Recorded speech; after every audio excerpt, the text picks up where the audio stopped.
नमस्कार। देश काल में आपका स्वागत है। मैं हूं मुकेश कुमार। दोस्तों, अंतर्राष्ट्रीय बाजार में तेल की कीमतें छलांग लगा रही हैं और अब पूरी वैश्विक अर्थव्यवस्था के लिए बहुत बड़ा संकट खड़ा होने जा रहा है। न केवल अमेरिका, यूरोप, बल्कि एशिया में भी ये संकट गहराता हुआ दिख रहा है। भारत और जापान जैसी अर्थव्यवस्थाएं अब डगमगाने लगी हैं। ये खतरा इतना ज़बरदस्त है कि इसकी आहट भर से पूरी दुनिया को चौंक जाना चाहिए, हड़बड़ी मच जानी चाहिए, खलबली मच जानी चाहिए। लेकिन हो क्या रहा है? ऐसा लग रहा है जैसे अभी वो संकट की घड़ी आई नहीं है। ऐसा क्यों लग रहा है या ऐसा क्यों दिखाया जा रहा है, ये ज़्यादा समझने की बात है। दरअसल पूरी दुनिया को धोखे में रखा जा रहा है। लोगों को बेवकूफ़ बनाया जा रहा है कि सब कुछ ठीक है, सब चंगा सी, लेकिन ऐसे हालात हैं नहीं। दरअसल जिन रेट्स को लगातार शेयर किया जा रहा है मीडिया में या आम लोगों को बताया जा रहा है, वो बहुत कम है।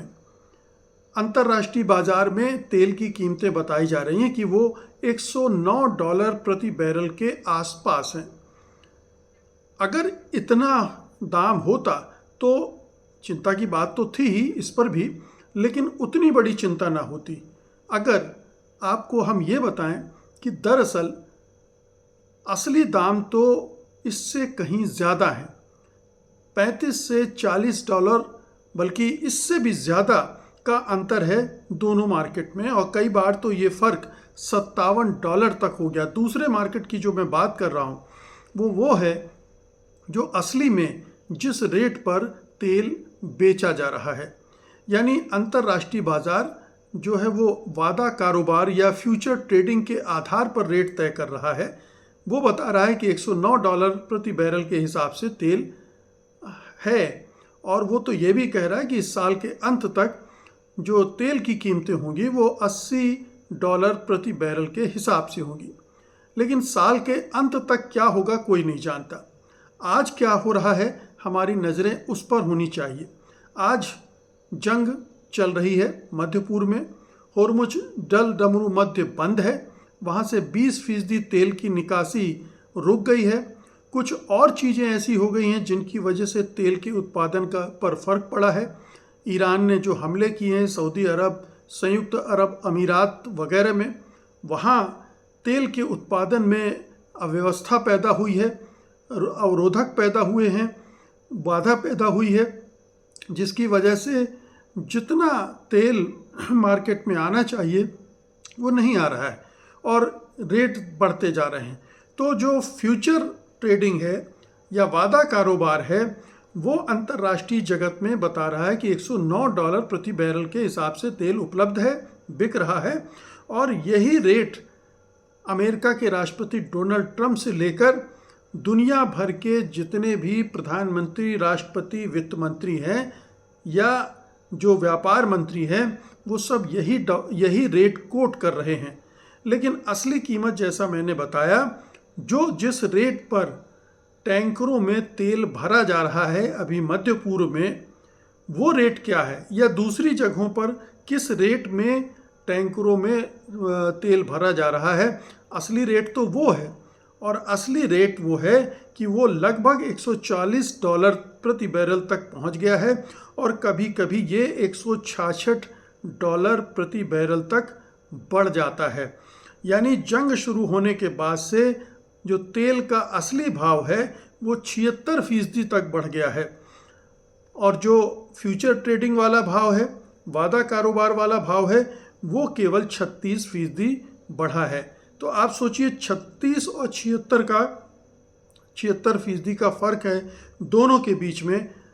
अगर ईरान ने ये कहा है कि ये तेल के दाम $200 प्रति बैरल तक जा सकते हैं, और आज अगर $140 प्रति बैरल तक पहुंच गया है और वो कभी $166 प्रति बैरल तक पहुंच रहा है, तो ये साफ साफ इंडिकेशन है कि तेल की भयानक क्राइसिस पूरी दुनिया में पैदा हो गई है और तेल जो है वो पूरी दुनिया भर की अर्थव्यवस्था को प्रभावित कर रहा है।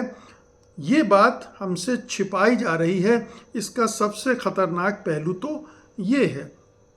तो तेल के उत्पादन की बात मैंने की थी कि तेल का उत्पादन जो है लगातार कम हो रहा है। इसकी भरपाई करने के लिए जो इंटरनेशनल एनर्जी एसोसिएशन है उसने 40 करोड़ बैरल तेल अपने रिज़र्व से निकाला था। इतना बड़ा रिलीज दुनिया में कभी नहीं हुआ था। वो भी मार्केट में डाला गया। अमेरिका भी लगातार डाल रहा है। उसके पास अब केवल 18 दिन का तेल बचा है। 38.5 करोड़ बैरल तेल उसके पास बचा है, और जिससे उसके बावजूद ये जो तेल के दाम हैं वो $140 प्रति बैरल हैं। अभी जैसा मैंने कहा कि सऊदी अरब और यूएई ने संकट काल के लिए बाईपास पाइपलाइन बनाई थी, लेकिन उनमें भी नुकसान हुआ है, जिसकी वजह से वो काम कर ही नहीं पा रही हैं। कुल मिलाकर अभी ये बाईपास सामान्य हार्मुज फ्लो का सिर्फ 13 से 28% ही कवर कर पा रहे हैं। बाकी 72 से 87% तेल जो है अभी भी रुका हुआ है। तो अब ये देखिए कि ये जो दोनों में फ़र्क है $109 और $140, ये जंग का फ़र्क है। ये असली जंग का फ़र्क हमें दिख रहा है कि इस लेवल पर तेल के दाम पहुंच गए हैं, और अगर ये वार 2 हफ्ते, 3 हफ्ते, 4 हफ्ते और बढ़ती है तो आप इसका अंदाज़ा लगा सकते हैं कि इसका क्या असर विश्व की अर्थव्यवस्था पर पड़ने जा रहा है। मैं आपको कुछ अंदाज़ा देता हूँ। अगर ये दाम अभी $140 प्रति बैरल पर हैं, उसमें भी बड़ी तेज़ी से रेट बढ़ने वाले हैं। ये अभी आपको तुरंत एहसास नहीं होगा। सरकार बड़ी चतुराई से, धूर्तता के साथ आपको थोड़ा थोड़ा ये पिंच कर रही है, थोड़ी थोड़ी पिंच उभा रही है, ताकि आप उस बोझ को सहजता के साथ लेने के लिए तैयार हो जाएं। आपके दिमाग में बार बार ये बात घुसाई जा रही है कि ये सारा कुछ जंग का परिणाम है, सरकार तो इसमें कुछ कर ही नहीं सकती है। लेकिन ये सारा बोझ आपकी जेब पर पड़ना है। और पेट्रोल डीजल की बात नहीं है, इससे ट्रांसपोर्ट, खाद्यान्न, उर्वरक और प्लास्टिक सारी चीज़ें महंगी हो जाएंगी। दवाइयाँ महंगी हो जाएंगी, क्योंकि फार्मास्यूटिकल के बहुत सारे केमिकल्स वहाँ से आते हैं, वो महंगा हो जाएगा। आर्थिक विकास दर पर इसका सीधा सा असर पड़ेगा। आपको मालूम ही है कि बहुत सारी टेक्सटाइल्स मिलें बंद हो रही हैं, बंद हो गई हैं, जिनकी वजह से बहुत सारे लोग बेरोज़गार हो गए हैं, और लगातार इस तरह की जो इंडस्ट्री हैं उन पर असर पड़ेगा, वो बंद होती जाएंगी, और नतीजा ये होगा कि बड़े पैमाने पर बेरोज़गारी फैलनी शुरू हो जाएगी। अभी ऑक्सफोर्ड इकोनॉमिक्स के अनुसार अगर 2 महीने तक तेल की कीमत $140 प्रति बैरल बनी रही तो वैश्विक जीडीपी में 0.7% की गिरावट आ सकती है, और कई देश मंदी की कगार पर पहुंच सकते हैं। भारत जैसी अर्थव्यवस्था $140 प्रति बैरल का तेल झेल ही नहीं सकती है। जापान जो 90% अपना आयात करता है तेल और एनर्जी, वो भी इसको झेलने में उसकी कमर टूट जाएगी। वो भी बर्बाद नहीं, मतलब मंदी के कगार पर पहुंच जाएगा। यूरोप, जापान और ब्रिटेन पर इसका सबसे ज़्यादा असर होने वाला है, और इनकी अर्थव्यवस्था सिकुड़ेगी। बेरोज़गारी यहाँ भी बढ़ेगी। अमेरिका पर भी दबाव बढ़ेगा। अर्थव्यवस्था बिल्कुल ठहराव वाली स्थिति में पहुँच जाएगी, वहाँ भी बेरोज़गारी बढ़ेगी। अभी पूर्ण मंदी नहीं है, लेकिन अगर $150 के पार जाता है तेल, तो फिर रिसेशन का खतरा वहाँ भी पैदा होगा। जैसा मैंने बताया कि भारत पर असर पड़ेगा, जापान पर असर पड़ेगा, क्योंकि ये देश तेल के सबसे बड़े आयातक हैं। रिफाइनरी अभी $140 पर तेल खरीद रही हैं, और अब पेट्रोल डीजल के दाम भी आसमान छू सकते हैं। खाने पीने की चीज़ें महंगी होंगी। चीन पर भी इसका असर पड़ेगा, लेकिन कम पड़ेगा, क्योंकि उसने अपनी अर्थव्यवस्था को बहुत कुछ इसके लिए तैयार कर रखा है। उसने एक तो इसका स्टॉक कर रखा है, दूसरा रिन्यूएबल एनर्जी पर हम अपने आप को 30% तक वो रिन्यूएबल एनर्जी पर चला गया है, ईवी इलेक्ट्रिकल व्हीकल्स पे चला गया है, जिसकी वजह से उसकी डिपेंडेंस जो है, ये जो फॉसिल फ्यूल कहते हैं जिसको, उस पर बहुत कम होती गई है लेकिन भारत और जापान के मुकाबले बहुत कम है।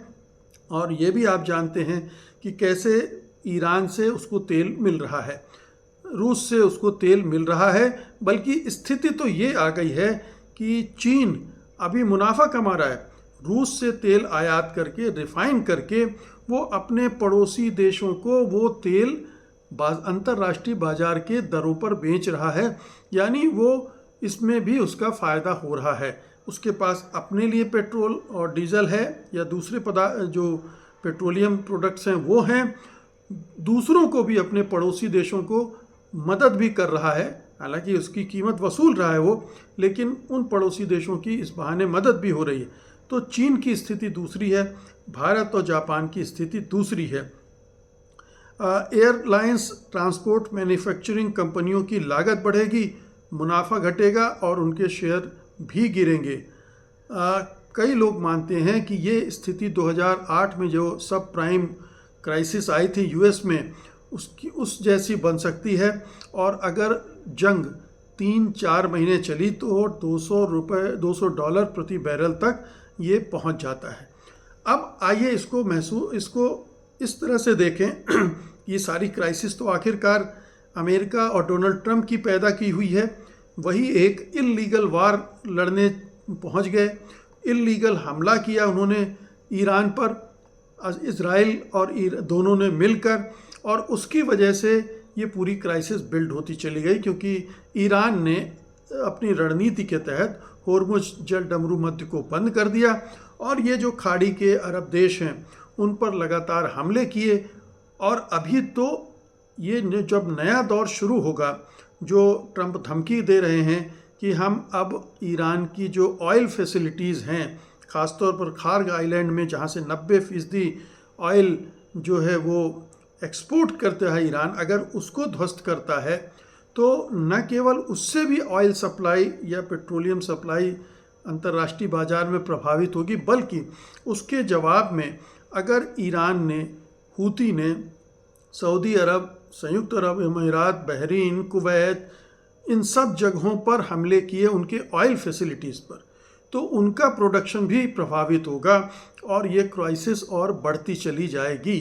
तो अभी तो ट्रंप धमकी दे रहे हैं, लेकिन उनकी सनकपन का कोई भरोसा नहीं है। जिस तरह से बीच लड़ाई में उन्होंने अपने आर्मी चीफ को हटा दिया, कई जनरल हटा दिए, वो सब बताता है कि उनका मानसिक संतुलन अब सही नहीं है।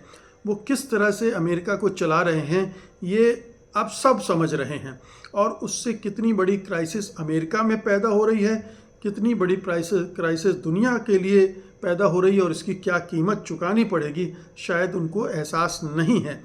एहसास उनको हो रहा है, उनकी अपनी ही जनता करवा रही है, क्योंकि ये जो तेल के दाम बढ़ रहे हैं उससे अमेरिका में भी तेल के दाम बढ़ रहे हैं, जिसको वहाँ गैसोलीन कहते हैं, जो कि करीब $2.5-3 से बढ़कर $4 प्रति गैलन पहुँची, और अब वो $5-6 प्रति गैलन तक पहुंच सकता है। जाहिर है कि वहां पर हाहाकार मचने वाला है, वहां पर लोग सड़कों पर उतरने वाले हैं और राष्ट्रपति पर के खिलाफ मुहिम और तेज हो जाएगी। जब उन्हें पता चलेगा कि जो ट्रंप बता रहे हैं कि $109 प्रति बैरल का दाम है, लेकिन हकीकत में वो $140, $150, $160 है, तो वो अमेरिकी राष्ट्रपति के पीछे पड़ जाएंगे। और चूँकि अमेरिकी राष्ट्रपति हमेशा से ये वकालत करते रहे हैं अपने चुनाव कैंपेन के दौरान कि सस्ता तेल और ऊर्जा स्वतंत्रता, एनर्जी फ्रीडम वो देंगे, लेकिन अब महंगा तेल होने से उनकी जो ड्रिल बेबी ड्रिल पॉलिसी है उस पर भी सवाल उठेंगे। इस वजह से ब्याज दरों पर दबाव बढ़ेगा। महंगाई बढ़ने से ब्याज दरें जो रिज़र्व बैंक है वहाँ का, फेडरल रिजर्व बैंक वो इसको घटा नहीं पाएगा, और जिसकी वजह से अर्थव्यवस्था और सुस्त पड़ेगी। तो यानी फिर और दबाव पड़ेगा और बेरोज़गारी बढ़ेगी और हाहाकार मचेगा। इसी तरह से विदेश नीति पर भी बोझ बढ़ेगा। अब वो और दबाव में होंगे कि ईरान से जल्दी से कोई डील की जाए। अगर डील नहीं हुई तो दाम बढ़ेंगे। अगर हड़बड़ी में उन्होंने ट्रम्प जंग को और बढ़ाया तो उसके और भी नुकसान होंगे। तो ट्रम्प के खिलाफ अमेरिका के अंदर तो विरोध बढ़ ही रहा है। उनको इसका भुगतान करना पड़ेगा। जो मिड टर्म इलेक्शन होने वाले हैं नवंबर में, उसमें भुगतान करना पड़ेगा। लेकिन उनके खिलाफ अंतर्राष्ट्रीय स्तर पर भी एक नाराज़गी बढ़ती हुई आप साफ देख सकते हैं। जिस तरह से वो यूरोप के देशों को धमका रहे हैं कि हमसे तेल खरीद लो और नहीं तो जाकर होर्मुज से निकलवा लो। इस तरह की धमकियां देकर वो उन्हें उकसा रहे हैं, उन्हें भड़का रहे हैं, क्योंकि वो उनके साथ तो है नहीं इस युद्ध में। वो जानते हैं कि ये इल्लीगल वार उन्होंने थोपी है ईरान पर, और वो उसमें उलझना नहीं चाहते, क्योंकि ऑलरेडी उनकी अर्थव्यवस्थाएं बहुत नाजुक दौर से गुजर रही हैं और उन पर ये युद्ध का बोझ पड़ेगा तो वो और नुकसान में होंगे। तो वो उनका साथ नहीं दे रहे हैं। लेकिन उनके अंदर ये गुस्सा बढ़ रहा है कि उनकी वजह से एनर्जी की बहुत क्राइसिस बढ़ रही है और वो उनकी अर्थव्यवस्था पर उल्टा असर, नकारात्मक असर डाल रही है। तो वहाँ भी गुस्सा पैदा हो रहा है। एशिया, जापान, इन सब देशों में जहाँ पर ये एनर्जी क्राइसिस होगी, तेल के दाम बढ़ने से जो परेशानियाँ खड़ी होंगी, वो सारा गुस्सा डोनाल्ड ट्रंप और अमेरिका के खिलाफ ही खड़ा होने वाला है, पैदा होने वाला है, बढ़ने वाला है। तो अमेरिका अपने राष्ट्रपति की वजह से पूरी दुनिया के लिए एक बड़ा सिरदर्द बन गया है। अपने देश के लिए तो उन्होंने जो समस्याएं खड़ी की हैं वो कर ही रहे हैं, दुनिया भर के लिए भी खड़ी कर रहे हैं, और अब दुनिया की अर्थव्यवस्था के ऊपर बहुत बड़ा खतरा मंडराने लगा है। बहुत बहुत शुक्रिया आपका। धन्यवाद। नमस्कार।